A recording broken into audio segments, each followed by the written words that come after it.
Ryan Reynolds here from Mint Mobile.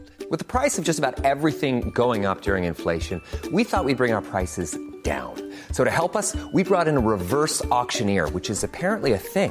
Mint Mobile Unlimited Premium Wireless. How to get 30, 30, bit to get 30, bit to get 20, 20, 20, bit to get 20, 20, bit to get 15, 15, 15, 15, just $15 a month?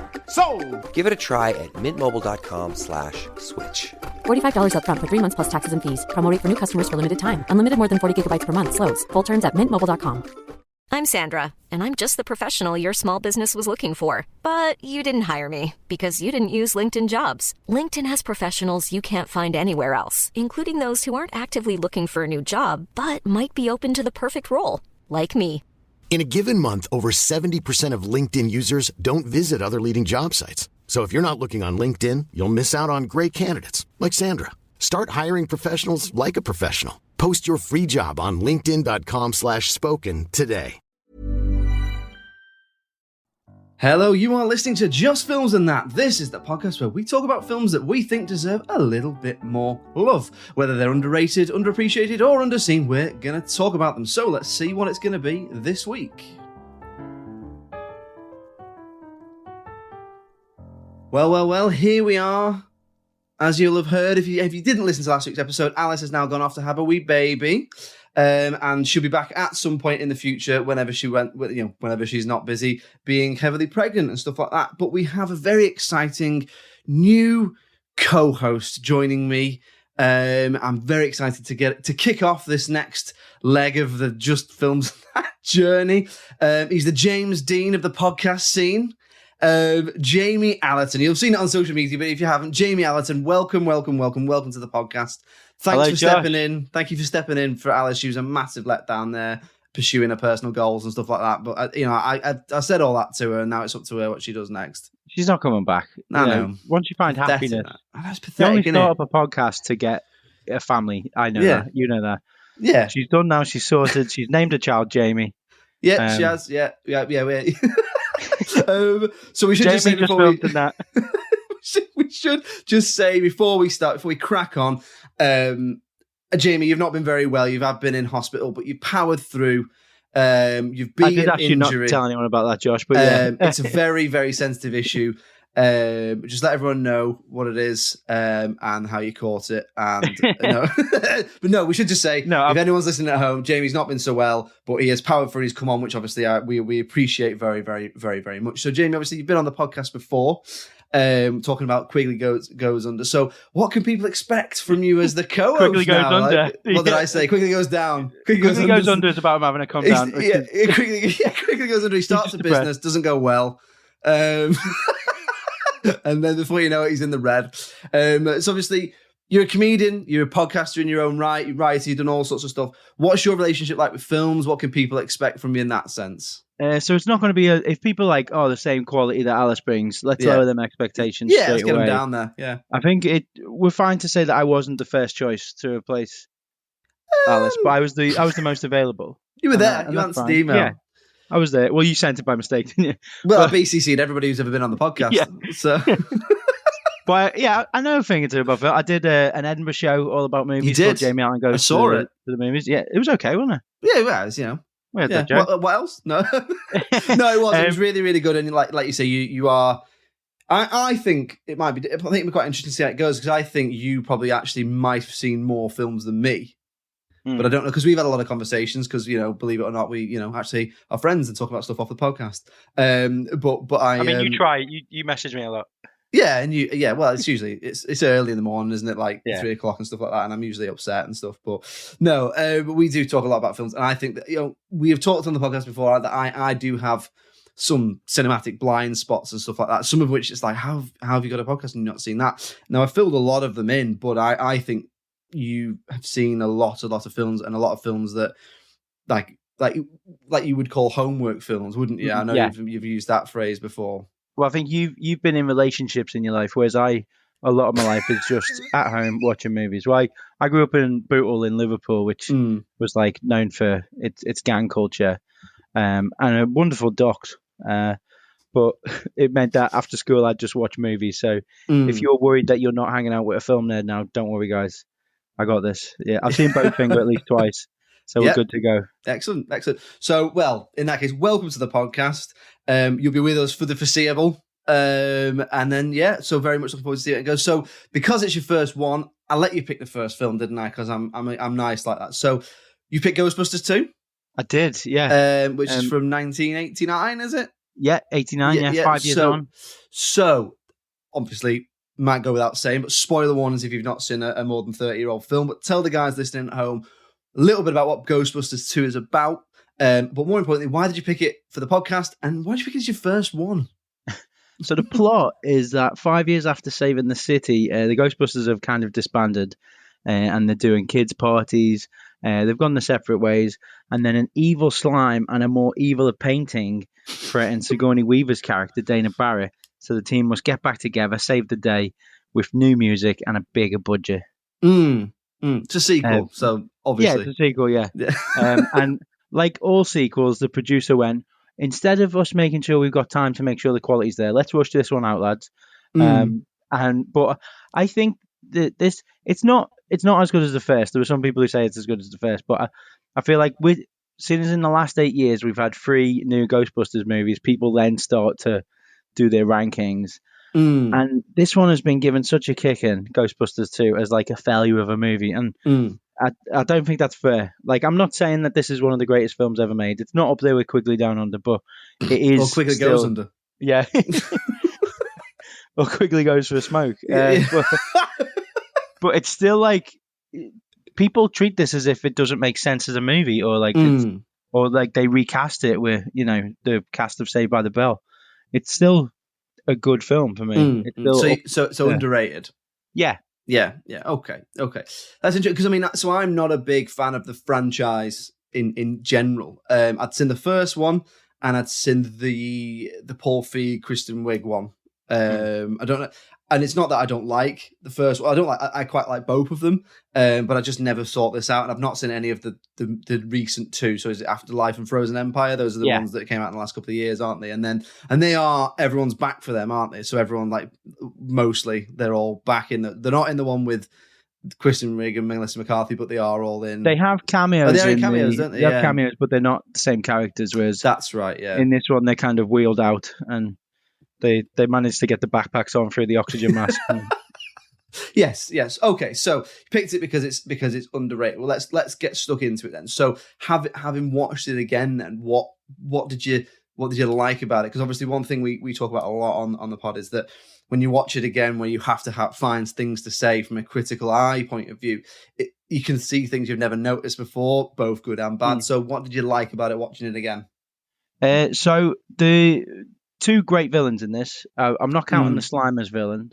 Like, no. But you've got Vigo and Janusz, Peter McNichol. Peter McNichol is great in this. He's fantastic in this. He's having a lot of fun. And I don't know if it's like improv work or there's just some really great little aside jokes on this that don't have anything to do with Ghostbusting.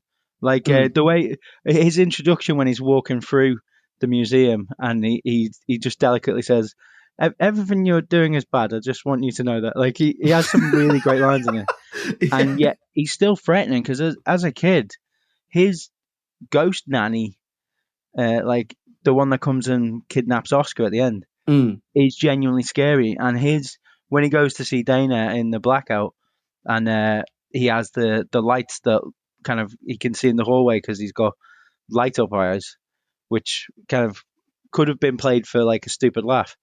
It's actually really menacing, and also because he's being a bit of a creep on Dana as well, which helps. Yeah, no, I agree. I think he's brilliant in this. So Peter McNichol's one of those. I think he's quite an underrated character actor who he pops up in things from now and then. The only things I've really seen him in, I know he was in Ally McBeal, but I've never watched that. Yeah. He's in Addams Family Values. And he's like one of the camp counselors in that. I know he's in Sophie's Choice, but I don't actually think I've ever seen Sophie's Choice. But I think he's in that. I think they got a lot of acclaim for that. So reading up on the trivia on this, it said he based his accent on Meryl Streep in Sophie's Choice. I was just thinking about the meeting around the table, like, what are you bringing to this film? I think we need a bit more Sophie's Choice on this. just Peter's got an idea, has he? What is it? And the main thing I've seen him in is Bean. which is the Mr. Bean film where he plays the art curator who Mr. Bean basically ruins his life, and that's the plot.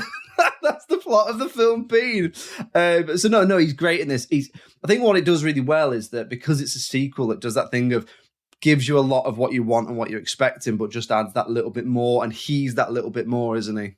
Well, yeah, they always have great like little character bits in the Ghostbusters franchise where you have Peter's World of the Psychic at the start, and you got two really memorable characters in there. I'd say the only downfall character, I know we're still on likes, but when they try to replicate the EPA guy and they have the mayor's sidekick and he falls short because they literally like try and copy and paste that character. But everyone else, like the mayor's back, he's doing stuff. Cheech from Cheech and Chong. The dock operator or whatever it is. I think something I've noticed, considering this one and because it wasn't that long ago that Alice picked the first one. It was less than a year ago, which I've seen loads and loads of times, but obviously watching it again. But thinking about that one, thinking about this one in conjunction with each other, it probably sounds like a strange thing to say, but I think that they go to quite large efforts to make a sci-fi fantasy film that does feel like it's set in real New York and with real people. So you've got the characters bouncing off each other, the Ghostbusters, particularly the four of them, Murray, Ramis, Hudson, and Aykroyd, bouncing off each other really, really well, doing that sort of patter where they'll be quipping, but it's the end of the world.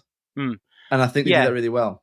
Yeah, I mean, they always take it lightly. Like, I always, like, at the end, Bill Murray still says only an idiot would choose to come here to New York instead of living in San Fernando Valley.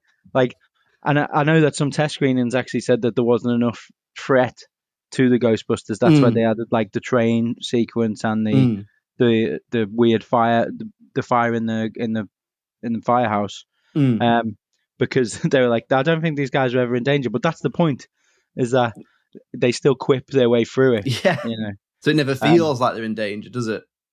No, and also Busted makes them feel good, so obviously it does, doesn't it? They'd want to carry on doing that. And also Vigo's a great villain. I think, like, weirdly, because he's a man stuck in a painting, and that is it's a flaw. If I added bits, I'd probably have him like maybe Dana gets visions of him, so that he's a bit more physical within the film before that final sequence. But it's not really done like in many places where you've got one singular haunted painting and that's what is kind of your main villain, and it means that because he's stuck in the painting, you get their moments of like Peter taking the piss out of him, when he's taking the pictures of him, and that you've got a kind of confrontation, but they don't know they're in that confrontation at that point. Yeah, no, definitely. He's definitely got, like you say, the downside is that they've spent all this money on effects and they have a static villain, so perhaps it could have been more mobile, but he's still not without presence. He sort of does loom over, particularly the middle and the last part of the film, quite a lot. What did he think? So what did you think of how it expands the world of the Ghostbusters, how it expands that world? Well, I like, in terms of like, I like that they actually do handle why they're allowed to Ghostbust again. Like that would have annoyed me as a child, because they do.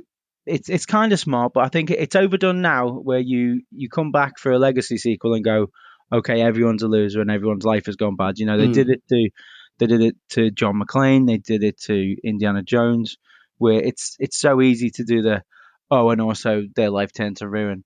But this one, they kind of handle well. If you take away the fact that everybody in New York just forgot that there was a 100-foot marshmallow man that marched through.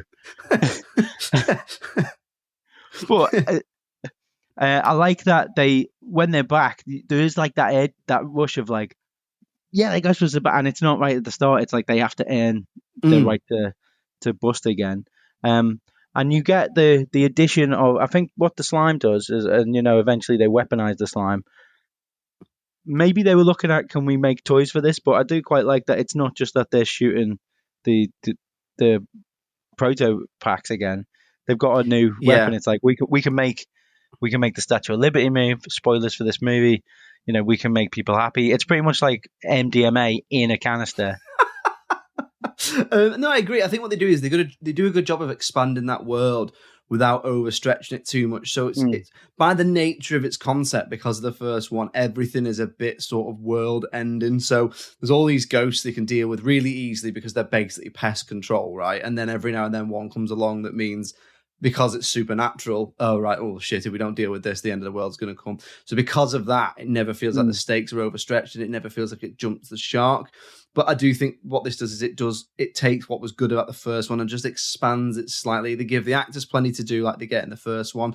You get that new meta element where the Ghostbusters themselves have become a brand in the world of the Ghostbusters. So the song from the first one by Ray Parker Jr. is a real song in the second one because they're singing it at a kid's birthday party, right? So I think stuff like that does elevate it and stuff like that. But then I also like that idea of exploring a real world where ghosts exist.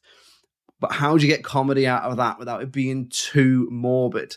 So the idea of things like, for example, there's a bit in it where, because they bring essentially all these ghosts come out at the same time, the Titanic just arrives at New York at one point and everyone gets off it walking into New York because it's clear that they don't know what happened. It's just as if everything went okay or whatever. So that tonally, I thought they got the balance really right, because that could have been tasteless, but it's not. The way it works is, I think they get it just about spot on, I think.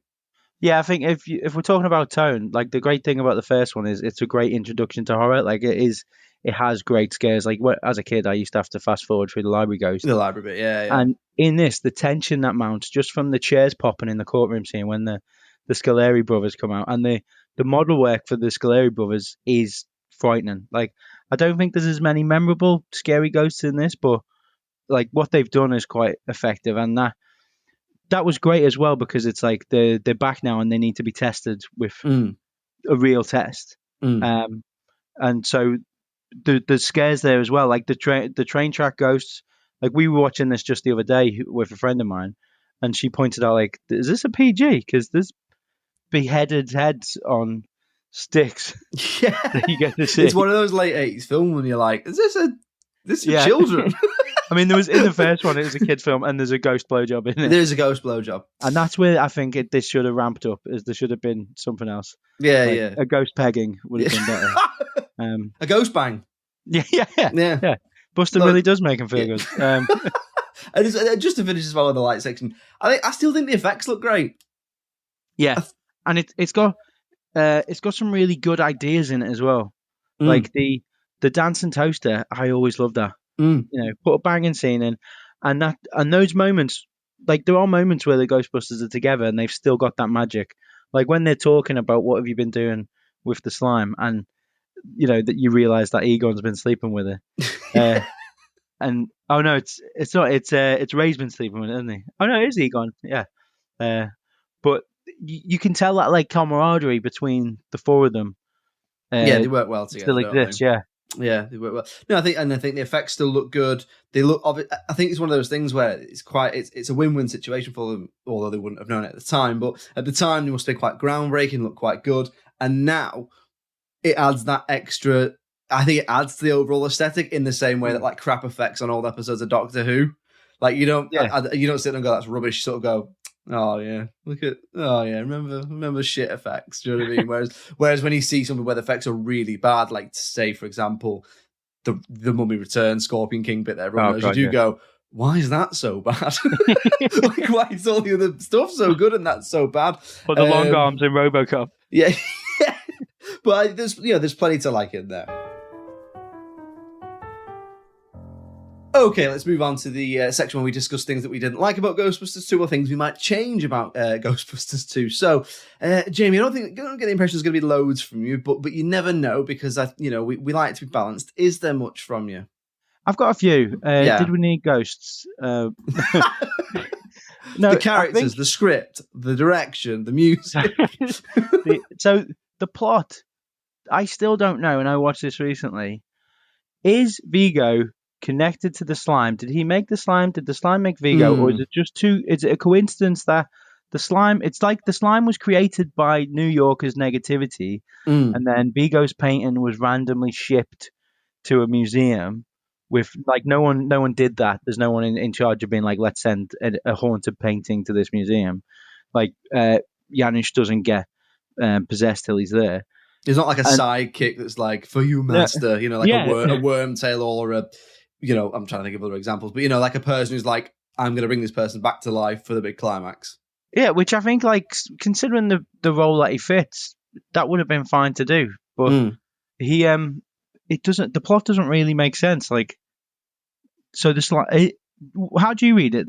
Is the slime created by Vigo? Has the slime possessed Vigo? No, I just took them as two separate things, but that was one of the things on my list, which is just a little bit loose and aimless in terms of its actual narrative structure. A lot of it seems to be focusing on expanding the world in certain ways, which is good. But then I think you need a real. I don't think you need a stronger villain, but I think you need a stronger inciting incident or a stronger through line. Whereas instead of having two, there's a touch of the Spider-Man 3s about it of, well, let's just throw a couple of villains at it and see what happens. Whereas I think, you could easily throw in a line there to say, because of something, New Yorkers' negativity is getting funneled into this big river of sludge. So what's happened is that painting has been drawn to that negative energy because blah, blah, blah, mystical science, made up movie magic, then he'll come back to life.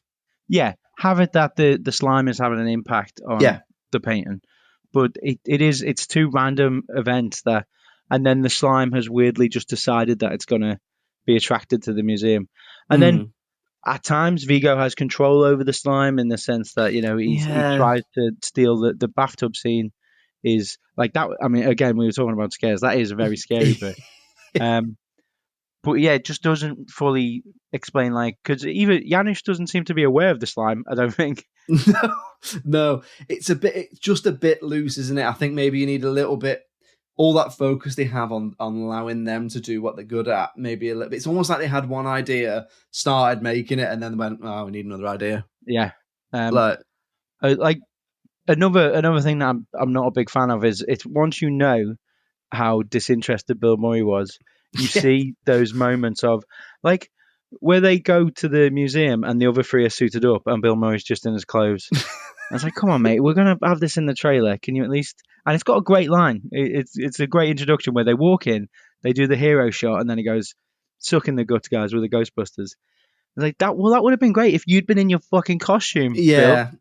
Yeah. It's like, sometimes there's a real issue, isn't there, around privilege and stuff like that. It's like, so many people would love to be making this film. Yeah. And you can't be asked to do that. There's so many people who step in for, I do agree. And it's always difficult when real world stuff affects. It's like when you find out two actors didn't get on and they're clearly not in the same scene at the same time.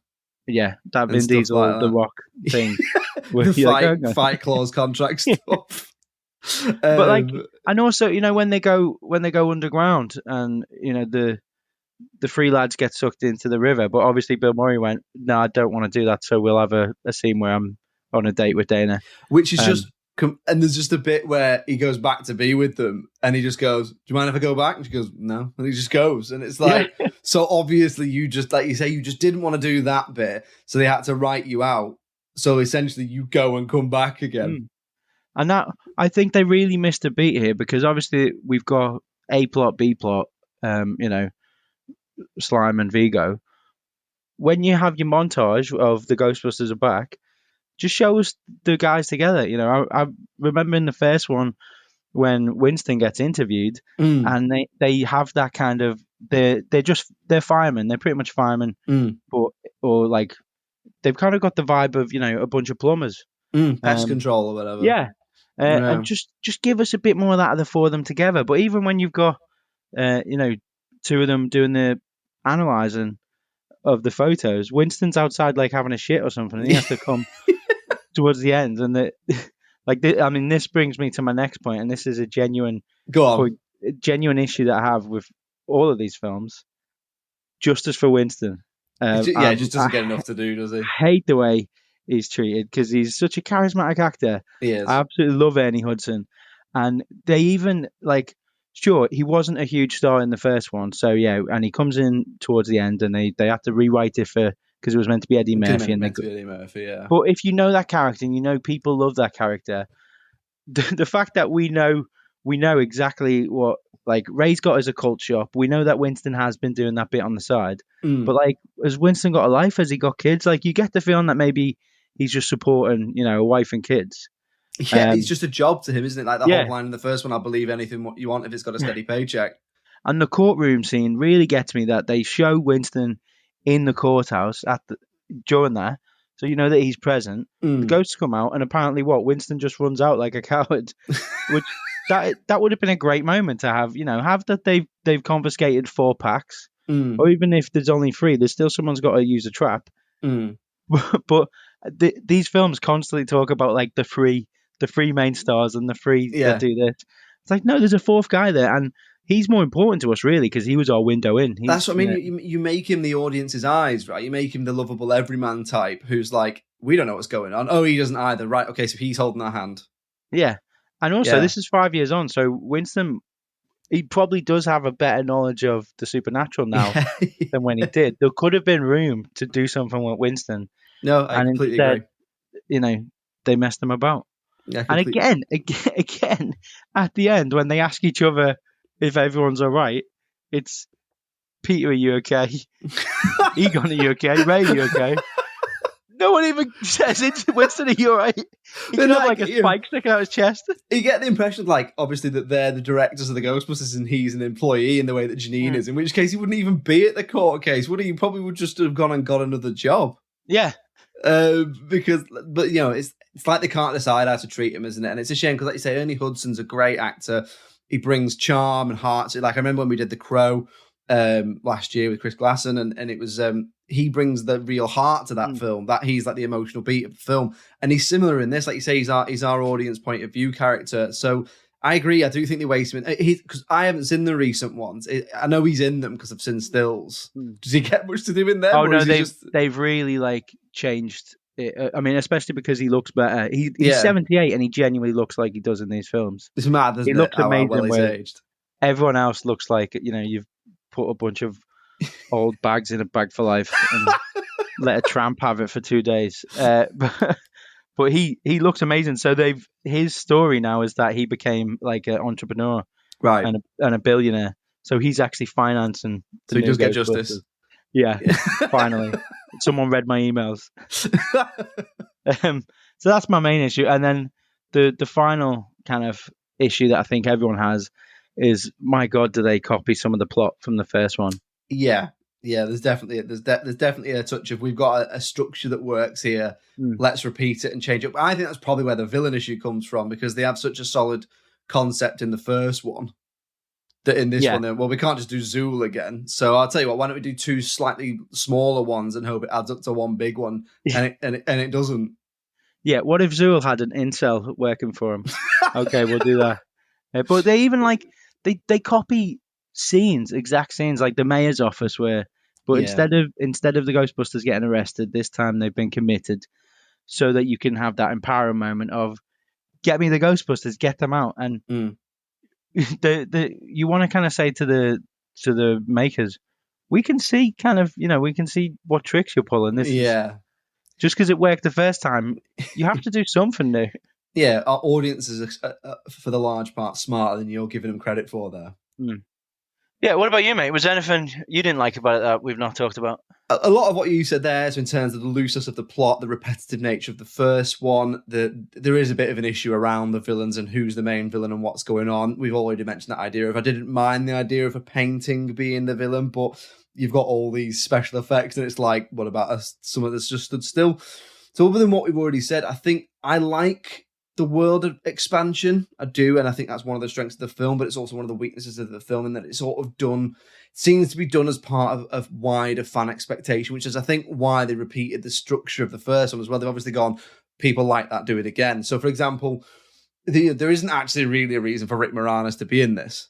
He's in it because I think people wanted him to come back, and that's great because he's great as that character and stuff like that. But on the other hand, I think it's really weird that the first film doesn't seem to have affected Sigourney Weaver's character in any way and is never referenced at any point. And I think that's a missed opportunity where you could have, like, I'm not talking about some sort of deep and meaningful exploration of mental health or anything like that, but just that essentially what seems to have happened is she's got over it immediately, split up with Peter Venkman, got married, had a child, and got divorced.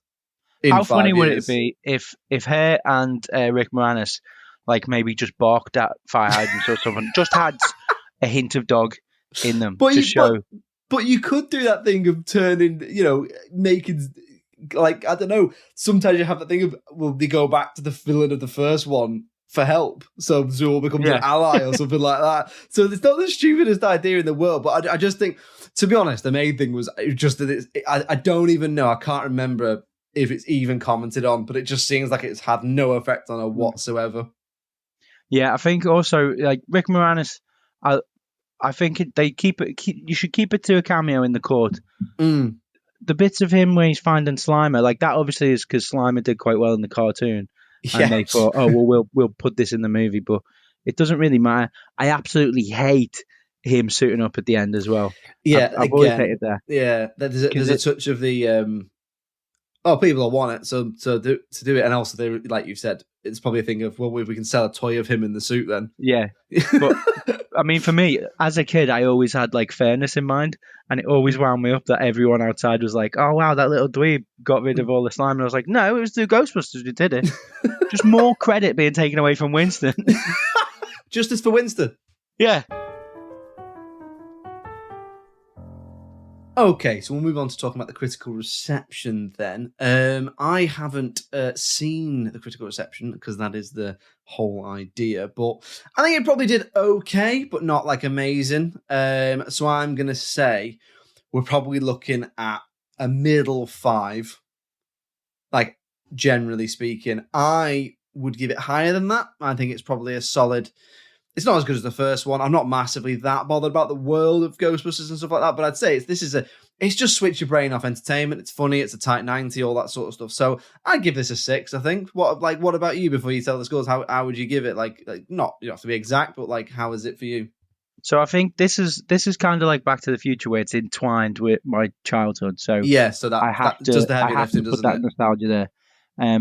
So I'd say 7. I'd give it a 7. Okay, because it is fun. It is, obviously it's a bit more childish than the first one, and there are its flaws, but it's not a bad film. It works as a film, and it's got characters that I love. So yeah, I'll go 7. 7. Okay. So not much more than me then. So how did it do then? Let's hear the scores. So do you want Rotten Tomatoes? There we go. I go Rotten Tomatoes, then IMDb. Yeah. Do you want critics and audience? Yeah, critics, audience, and IMDb. So if you've never listened to the podcast before... No, for listeners, I do listen to this show. It's just I'm so nervous. I can't believe I'm actually... I know. I'm talking to Josh. It's like, because I normally have Josh coming out of my phone. Yeah, I know. It must be... I'm very intimidating. Not the host you would have chosen to, co-host with, but that's fine. But yeah, if you've never listened to an episode before, we take IMDb, Rotten Tomatoes critics, Rotten Tomatoes audience, and we average them out. So in any order, give us the critics, scores. Rotten Tomatoes. Yeah. 55%. Ooh. Audience. Yeah. 61%. Okay. IMDb, a bit more faithful, 6.6 out of 10. So that averages out at 6. 6 out of 10 then. So, or 60. We always round down. So 60% or 6 out of 10. So would you say that's underrated then, based on what you've... Yeah, I'd say it's underrated. I know, like, we're looking at those figures there, but just because of how much derision this faces in, like, pop culture, this is considered such a bigger failure than it actually is. No, I'd agree with you there. I mean, my score was lower than was a little bit lower than yours, but it was around that, and I would say. That averages around what I gave it, right? But I would say you're right. What you're saying is right, which is that no one ever talks about it, and when they do talk about it, it's largely negative. Whereas it's not as good as the first one, but it's a perfectly serviceable, decent blockbuster sci-fi fantasy type film. So I'd agree it's underrated. How are we talking box office wise? So box office budget 30 to 40 million. So the way this is talked about, you'd think that it bombed. 215 million. So that's pretty good. That's pretty good. I think it's just because of the expectations on it that it's considered a failure. I know, yeah. 30 million's an indie film now. Yeah. But what amazing, like, I think nowadays you have to kind of double it in a bit more from 89. Marketing, yeah. So you're looking, if this was a film made now, it would have been 90 million and it would have made over 500 million. And which is good. Yeah. And everyone's like, oh God, we can't go through that again. This is terrible. I think it's money in my pocket. It made money at the time, particularly off the back of the first one. it's not underseen if you look at those box office figures, but I think, generally speaking, I think it probably is underseen because I don't think people are checking it out now. And, you know, as we've said before, you know, with Alice, I've seen loads of films and I'd never thought to check it out. And that's usually a fairly good yardstick that it is underseen, as I'm sure it would be for you, except you picked it. So there we go then. Ghostbusters 2, underrated and underseen for your first one. Oh, beautiful. You feeling okay after that? I'm never coming back, but cheers, Josh. This is fun. Enjoy finding a new host. Okay, so there we go. Ghostbusters 2, underrated and underseen. So Jamie is happy with that for his first one. It is my turn to pick next week. So a little bit of a change of pace from Ghostbusters 2. Next week, we are going to be watching and talking about The Bucket List. Yes. Yeah.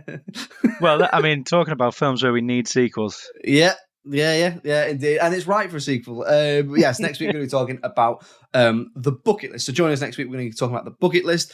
If in the meantime you want to get in touch with us, it's filmsandthatpod@gmail.com or on all the social medias. If you just search for Just Films and That on Facebook, Twitter, Instagram, TikTok and YouTube, you'll find us. We're always putting stuff out there. So give us a follow. And we'll see you next week. Patreon in the episode description.